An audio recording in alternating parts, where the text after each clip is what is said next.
እኩለ ህዳር 2018 ዓ.ም የመንግስት አወቃቀር እና ኮሪዶሩ በዓለም እስካሁን የሚታወቁት የመንግስት አወቃቀር በሁለት ዋና የሚከፈሉ ሲሆን ዲሞክራሲያዊና ኢዲሞክራሲያዊ ተብለው ይታወቃሉ።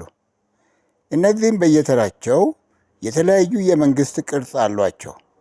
ከሚጠቀሱት መካከል በዲሞክራሲያዊ የመንግስት አወቃቀር ስር በቀጥታ ወይም በውክልና የሚመሰረት ሪፐብሊክ፣ ህገ መንግስታዊ ሞናርኪ የዘውድ ቀጥታ ዲሞክራሲ፣ የውክልና ዲሞክራሲ፣ በኢዲሞክራሲያዊ መንግስት አወቃቀር ስር ደግሞ ፍጹማዊ የዘውድ አምባገነን የጥቂቶች አገዛዝ ወይም ኦሊጋርኪ፣ በሃይማኖት መሪዎች የሚዋቀር ቴዎክራሲ፣ የአንድ ፓርቲ አገዛዝ ወዘተ።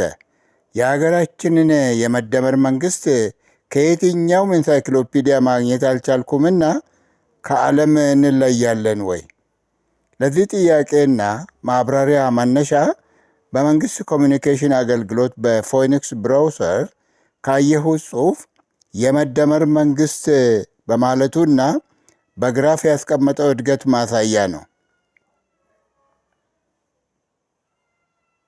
ግራፉ በአንደኛ የክብ ሩብ ወይም ፈርስት ኳድራንት ኦል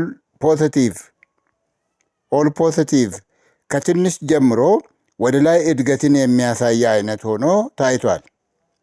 ነገር ግን በየትኛውም መስፈርት ዜጎቻችንና ኑሮውን መሰረት ብናደርግ ግራፉ በሶስተኛ የክብ ሩብ ወይም ሰርድ ኳድራንት ኦል ኔጌቲቭ ውስጥ ተካቶ የኑሮ ማሽቆልቆል ካላሳየ የቀረበው ግራፍ ፓራዶክሲያል ወይም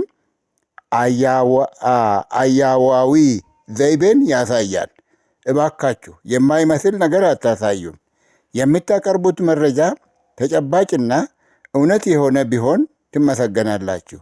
ዘሪሁን ከጋረማው